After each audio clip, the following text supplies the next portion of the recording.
Let the shadows fade away. Peace will come with the light. Blood stained the grand hall of Ethelgard, and high-born ladies fled screaming, their silk gowns tearing on the unforgiving stone floor. At the center of the chaos stood the Alphaking's feral, snarling pup. No one dared breathe, until a lowly maid simply sat on the stones and began to sing. The winter of 1432 brought a bitter, unforgiving frost to the kingdom of Ethelgard. Nestled deep within the jagged peaks of the northern marches, the fortress of the Montgomery clan was a place of iron, stone, and ancient bloodlines. King Alistair Montgomery, the alpha of the most formidable werewolf pack in the known realm, sat upon his obsidian throne, his broad shoulders weighed down by a crown of heavy silver and an even heavier grief. Alistair was a king of terrifying power and undisputed justice, but his lineage was broken. His late mate, Queen Rosalind, had perished 5 years prior during a violently premature labor, leaving behind a single heir, Prince Leo. But Leo was no ordinary child. Born amidst trauma and blood, the boy's inner wolf had awakened far too early. The wolf spirit was fractured, feral, and dangerously oversized for a child's mortal vessel. By his 5th winter, little Leo could scarcely hold his human form. He was a creature of pure, unbridled instinct, a snarling, snapping terror who viewed the world through the paranoid, aggressive eyes of a trapped beast. He slept in the cold stone cellars by choice, tore his garments to shreds, and violently attacked anyone who dared approach him. The kingdom whispered that the royal bloodline was cursed, that the Alphaking's heir was an abomination destined to tear the pack apart from the inside. Desperate to stabilize his son and his kingdom, King Alistair decreed a gathering. Highborn ladies from every noble house, the Caldwells, the Harringtons, the Fitzroys, were summoned to Ethelgard. Ostensibly, it was a courtly event to find the king a new mate. In truth, it was a brutal test. Alistair swore he would only take a queen who could act as a mother to his son, a woman whose spirit was strong enough to soothe the savage beast within the young prince. For 3 weeks, the grand hall of the fortress was transformed into a theater of vanity and disaster. Women draped in velvet, dripping in pearls, and smelling of heavy perfumes attempted to win the king's favor by approaching the snarling pup. Every single attempt ended in disaster. The boy, trapped in a half-shifted state of bristling fur, golden eyes, and elongated claws, smelled their fear, their ambition, and their deceit. He snapped at Lady Harrington, tearing the lace from her bodice. He bit the hand of Duchess Fitzroy, leaving a scar she would carry to her grave. Genevieve Hayes paid no mind to the politics of the high lords and ladies. She was a lowly scrubbing maid, an orphaned commoner whose parents, a traveling bard, and a village seamstress, had succumbed to the sweating sickness years ago. Genevieve possessed no titles and no wealth, only a pair of calloused hands, a modest wool dress, and a hauntingly beautiful voice she kept hidden, humming only when she worked alone in the dead of night. She spent her days on her hands and knees, scrubbing the hearths and sweeping the vast corridors of Ethelgard, striving only to remain invisible. On the final night of the gathering, the tension in the grand hall reached a breaking point. Lady Beatrice of House Caldwell, a stunningly beautiful but ruthlessly ambitious woman, stepped forward. She was determined to wear the crown, and she viewed the feral child not as a son, but as an obstacle to be broken. Hidden within the folds of her emerald silk skirts was a thin, silver-laced riding crop. She believed discipline, not coddling, would tame the beast. As Beatrice approached the dais where the young pup crouched defensively, the heavy scent of her lavender perfume masked the metallic tang of the silver. But as she drew near, Leo's golden eyes narrowed. His sensitive nose caught the lethal scent of the silver weapon.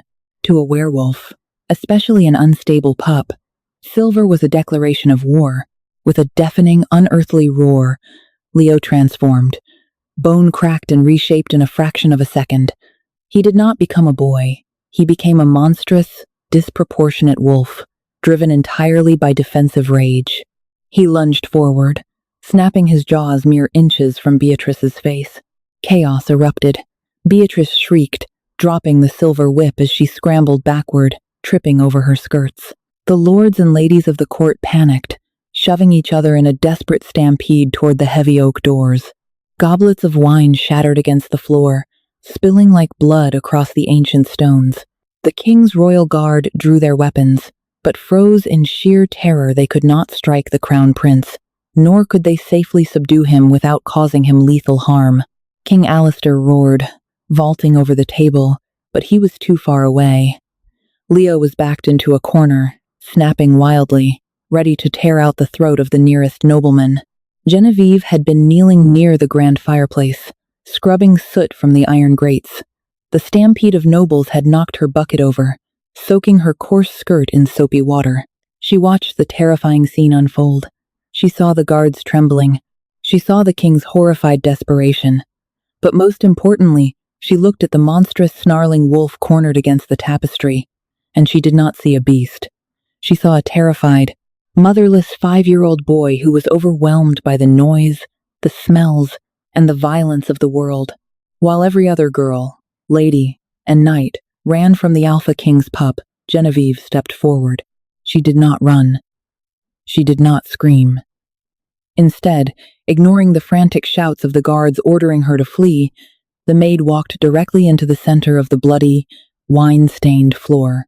A few feet away from the snarling beast, Genevieve slowly folded her knees and sat down completely on the cold stone. She crossed her legs, resting her calloused hands loosely in her lap, making herself as small and non-threatening as possible. She lowered her eyes, refusing to challenge the wolf's dominance, took a deep breath, and began to sing. The song was an ancient, melancholic ballad from the southern valleys, a lullaby Genevieve's father used to play on his lute during the harshest winter storms. It was a song about the moon guiding lost travelers through the dark woods. Her voice started as a soft, trembling whisper, barely cutting through the echoes of screaming nobles and clashing armor. But as she drew breath, the resonance of her voice swelled. It possessed a haunting, crystalline purity, carrying a profound sorrow and an undeniable warmth. The melody flowed from her lips, weaving through the cavernous hall like a gentle, heavy blanket settling over a turbulent sea. Rest your weary head, little shadow of the pines. The silver moon watches, the silver moon shines. The effect was instantaneous and shocking. Leo, whose jaws were snapping at the air, froze. His ears, pinned back in sheer aggression, slowly swiveled forward. The terrifying rumbling in his chest hitched. He stared down at the strange, wet maid sitting in the puddle of wine and soapy water. She was not looking at him. She was not holding a weapon. She was just sitting there, offering a sound that vibrated right through his chest, soothing the chaotic, burning frenzy of his feral wolf. The grand hall fell into a stunned silence. The retreating nobles paused at the doors. The guards lowered their swords. King Alistair stopped in his tracks halfway across the room, his chest heaving, his piercing blue eyes locked onto the back of the scrubbing maid in utter disbelief. Genevieve continued to sing, letting the melody grow richer, pouring every ounce of her innate empathy into the tune. She kept her posture relaxed, exuding absolute calm. Slowly, the giant, monstrous wolf took a step forward. Then another. A low, pathetic whimper escaped his throat. As he approached Genevieve, the grotesque, oversized muscles began to shrink. The dark fur receded into pale skin. The terrifying claws shortened into tiny fingers. By the time he reached her, the beast was gone. In his place was a small, shivering, naked 5-year-old boy, sobbing uncontrollably. Leo collapsed onto the floor in front of Genevieve. Without missing a note of her song, Genevieve unclasped her heavy woolen apron and wrapped it gently around the shivering prince. Leo crawled into her lap, burying his tear-streaked face into her coarse dress, gripping the fabric of her bodice with tiny, desperate fists. He was asleep within seconds. The silence that followed the end of her song was deafening. King Alistair approached slowly, the heavy thud of his boots echoing against the stone. He stopped, towering over them, looking down at his son who had not slept peacefully in another person's arms since the day he was born. "Who are you?" the king's voice rumbled. deep and commanding, yet laced with a profound awe. Genevieve kept her head bowed, her arms securely wrapped around the sleeping prince. "Genevieve Hayes, your grace, I am but a maid of the kitchens. Rise." "Genevieve Hayes," Alistair commanded. Genevieve hesitated, then whispered, "Forgive me, my king. But if I move now, I will wake him, and he has been fighting a war in his own mind all night. Let him rest." A collective gasp echoed from the eavesdropping nobles at the doors. No one denied a direct order from the Alphaking. Lady Beatrice, recovering her composure, sneered from afar, hoping the king would strike the insolent peasant down. Instead, a slow, genuine smile broke across King Alistair's hardened face, the first smile the court had seen in 5 years. He unfastened his own royal velvet cloak, lined with heavy wolf fur, and draped it over both the maid and his sleeping son. "Then you shall sit," Alistair said softly. "Guards, clear the hall. The prince is sleeping." By the next morning, Genevieve's life was irrevocably altered. She was stripped of her scrubbing brushes and bucket, relocated from the drafty servants' quarters in the cellars, and placed in a sunlit suite of rooms directly adjacent to the royal nursery. The king named her the Royal Ward Keeper. Her sole duty was the care, comfort, and emotional tethering of Prince Leo. Under Genevieve's care, a miraculous transformation took place within the fortress. The boy who was once a terror became a quiet, fiercely loyal shadow to the former maid. When his inner wolf threatened to overwhelm him, Genevieve would sit on the floor, pull him into her lap, and sing. The music acted as an anchor, a tether to his humanity that allowed his wolf and human halves to slowly harmonize. For the first time, King Alistair could sit with his son, read to him, and see the intelligent, bright boy trapped beneath the curse. Alistair found himself drawn to the nursery more often than strictly necessary. He came to watch his son, but he stayed to listen to Genevieve. He found himself mesmerized by her wit, her quiet strength, and the profound, unassuming grace with which she navigated the world. They spent long evenings by the fire, discussing the history of the pack, the struggles of the common folk, and the burden of the crown. A powerful, unspoken bond began to forge between the Alphaking and the Maid. But Ethelgard was a viper's nest, and a pack's politics were built on blood and dominance. Lady Beatrice of House Caldwell had not forgotten the humiliation of the gathering. Watching a filthy peasant maid ascend to a position of power and seeing the lingering, affectionate gazes the king bestowed upon Genevieve ignited a venomous jealousy in Beatrice's heart.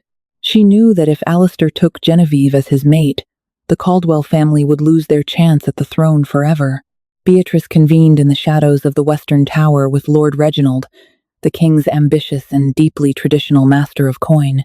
"The king is bewitched," Beatrice hissed, pacing the stone floor. "A peasant girl cannot tame a wild wolf with a simple lullaby. It is unnatural. It is dark magic." Reginald stroked his bearded chin, his eyes glinting with malice. "Witchcraft is a crime punishable by the pyre in the northern marches, my lady. If the pack believes she is using dark arts to bind the prince and enthrall the king, they will demand her execution." Alistair would not risk a rebellion for a maid. They formulated a sinister plot. In the dead of night, while Genevieve and the prince slept, Beatrice paid a corrupt guard to slip into Genevieve's chambers. The guard hid bundles of dried wolfsbane, a highly toxic herb to werewolves, beneath Genevieve's mattress. He then carved ancient, forbidden blood runes into the underside of the wooden cradle, painting them with pig's blood to mimic a dark binding ritual. The stage was set for a dramatic, devastating betrayal, one that would test the fragile peace Genevieve had brought to the castle and force the Alphaking to choose between the laws of his ancestors and the woman who had saved his son's soul. The dawn broke heavy and gray over the jagged spires of Ethelgard. Inside the royal nursery, the morning air was unnaturally cold. Genevieve awoke with a strange, heavy dread settling in the pit of her stomach. She turned toward the carved mahogany crib where Prince Leo usually slept peacefully, wrapped in his furs. Instead of the steady rhythm of a child's breathing, she heard a ragged, wet wheezing. Throwing off her blankets, Genevieve rushed to the crib. Leo was thrashing violently, his pale skin flushed with a dangerous, unnatural fever. His small hands were clenched into tight fists, and dark, venomous veins pulsed visibly against his neck. The boy was trapped in a painful, half-shifted state. Tufts of coarse gray fur erupted along his forearms, and his teeth had elongated into sharp, menacing fangs, but he lacked the strength to fully transform. He was suffocating. Genevieve's scream echoed through the stone corridors, bringing the royal guard and the castle physician, Dr. Henry Cavendish, sprinting into the room. Moments later, King Alistair tore through the doorway, his eyes wide with a terror he had not felt since his wife's tragic death. "What has happened to him?" Alistair roared, pushing past the guards to kneel beside his gasping son. "Cavendish, do something!" The elderly physician's hands trembled as he examined the boy, pressing a silver stethoscope to Leo's chest. The metal hissed faintly against the prince's skin, a clear sign of a werewolf's heightened sensitivity during a toxic reaction. Cavendish's face drained of color. "My king, his heart beats at an impossible rate. His scent. There is a foulness in the air. This is not a natural illness. This is poison." "Poison?" Genevieve gasped, pressing her hands to her mouth. She had prepared all of his meals herself. She had watched his every move. Before the king could issue a command to lock down the fortress, Lord Reginald, the master of coin, strode into the nursery with an entourage of heavily armed soldiers. His face was a mask of grim determination. "Your Grace," Reginald announced, his voice carrying over the chaos. "I feared this day would come.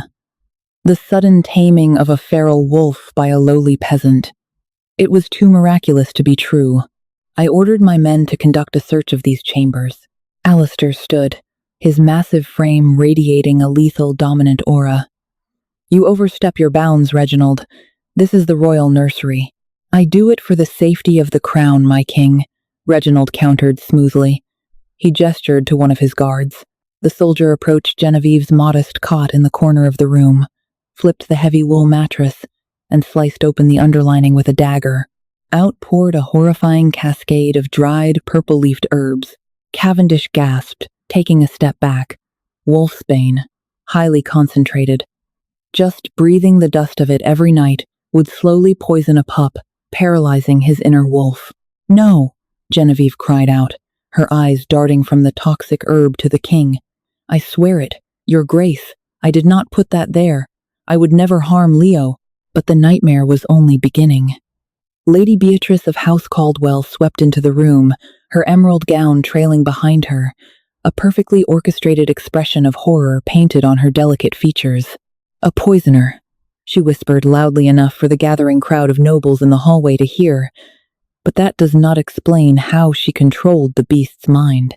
Beatrice pointed a slender, trembling finger toward the heavy wooden cradle. "Look underneath it. Look where the witch lays the child." Two guards tipped the heavy mahogany cradle onto its side.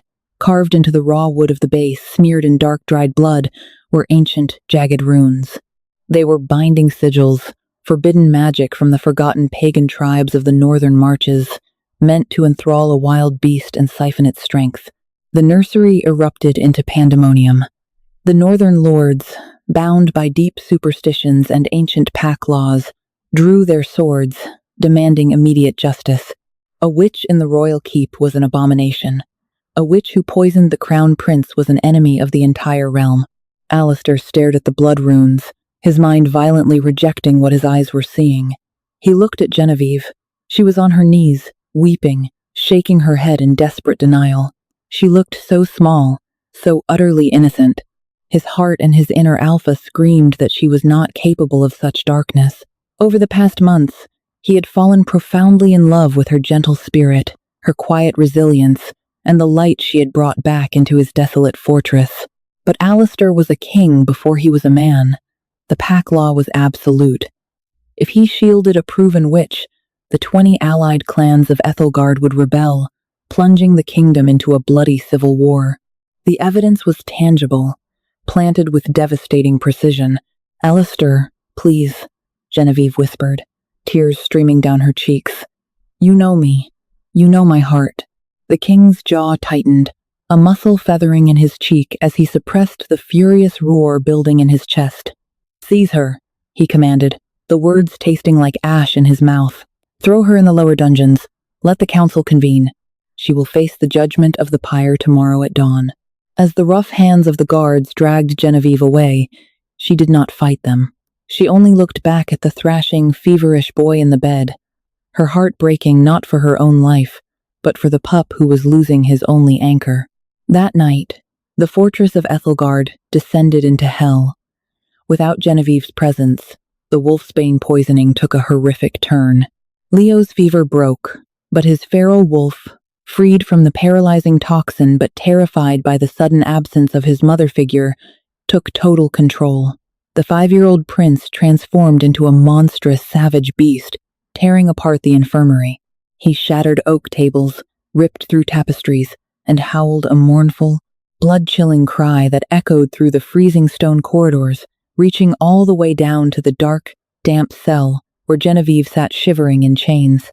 King Alistair tried to subdue his son, shedding his armor to approach the boy, but the feral pup recognized no one. Leo lashed out, his elongated claws tearing a deep, bloody gash across the king's chest. For the first time in his reign, the Alphaking fell to his knees in the wreckage of his own castle, bleeding, exhausted, and utterly broken. He realized with terrifying clarity that without Genevieve, his son was lost forever, and at dawn, he was bound by law to burn her alive. The morning air was thick with the scent of pine resin and impending death. In the center of the grand courtyard, a massive wooden pyre had been erected, its timbers soaked in pitch. The entire court had gathered to witness the execution. The northern lords stood wrapped in heavy furs, their faces stoic, while Lady Beatrice and Lord Reginald stood near the front, their eyes gleaming with a hidden, triumphant malice. The heavy iron doors of the keep groaned open, and Genevieve was led out into the biting winter wind. She wore only a thin linen shift, her bare feet bleeding against the frost-covered cobblestones. Her wrists were bound in heavy iron shackles. Yet, as she walked toward the pyre, she did not weep. She held her head high, her gaze sweeping over the hostile crowd, until she found King Alistair. The king stood on the high balcony overlooking the courtyard, wearing his ceremonial armor, a heavy bandage visible beneath his tunic where his son had struck him. His face was a mask of sheer, agonizing torment. His hands gripped the stone balustrade so tightly that the rock began to crack under his immense strength. The guards tied Genevieve to the heavy wooden post at the center of the pyre. Lord Reginald stepped forward, holding a blazing torch. "Genevieve Hayes," Reginald's voice boomed across the silent courtyard. "You have been found guilty of dark witchcraft, of using forbidden blood magic to enthrall the Alphaking, and of poisoning the crown prince. By the ancient laws of Ethelgard, your body shall be purged by fire, and your ashes scattered to the dead winds. May the gods have mercy on your soul." Reginald lowered the torch toward the pitch-soaked wood. Before the flame could touch the kindling, a deafening, monstrous roar shattered the frozen morning. The massive, stained glass windows of the royal infirmary exploded outward in a shower of brilliant shards. A massive, terrifying wolf, far larger and more savage than any normal pup, leapt from the second-story ledge. It was Leo. He crashed onto the cobblestones, the impact cracking the earth beneath his paws. Panic erupted. The lords drew their weapons, and ladies screamed, scattering in every direction. But the beast did not attack the crowd. Driven by pure, undeniable instinct, the wolf bounded across the courtyard, leaping directly onto the unlit pyre. Leo stood protectively in front of Genevieve.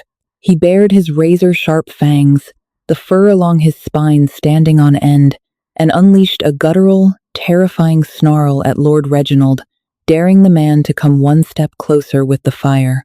Then, the monstrous wolf turned his massive head, gently nudging his wet nose against Genevieve's frozen, shackled hands, letting out a soft, pathetic whimper. "Shoot the beast," Lady Beatrice shrieked, her carefully cultivated composure shattering completely. "It is infected by her dark magic. Kill them both before it destroys us all." Her voice pierced the chaos, shrill and desperate, but it was a fatal miscalculation. King Alistair vaulted over the stone balcony, landing with a heavy, earth-shaking thud in the center of the courtyard. He snatched a heavy crossbow from the nearest guard and smashed it over his knee, his eyes blazing with a golden, predatory fury. "Anyone who knocks an arrow dies by my hand," Alistair roared, his voice echoing with the absolute, dominating power of the Alpha. The entire courtyard froze, submitting instantly to his command. Alistair stalked toward the pyre, his gaze locked not on the witch, but on his son. He watched as the monstrous wolf rested its heavy head against Genevieve's chest. Genevieve, despite her chains, began to hum softly, the same melancholic lullaby she had sung on the night they met. Slowly, the giant wolf began to shrink. The fur receded, the bones shifted, and within moments, a shivering naked 5-year-old boy was clinging to Genevieve's legs, weeping into her linen shift. There was no magic in the air. There were no dark enchantments, no glowing runes. There was only a terrified child seeking the absolute safety of a mother's love. Alistair turned his burning gaze toward Beatrice and Reginald. "Captain Pendleton," the king bellowed. A seasoned, battle-scarred knight stepped forward from the ranks, dragging a bruised and terrified guardsman by the collar. It was the same corrupt guard Beatrice had bribed. "Your Grace," Pendleton announced, throwing the guard to the ground. This man was caught slipping away to the stables with a pouch of heavy gold, Caldwell gold, bearing the crest of Lady Beatrice. Under interrogation this morning, he confessed. He planted the wolf's bane and carved the runes under Lord Reginald's direct orders. A collective gasp echoed through the courtyard. The northern lords turned their furious glares upon Beatrice and Reginald, who were suddenly looking very small and entirely surrounded.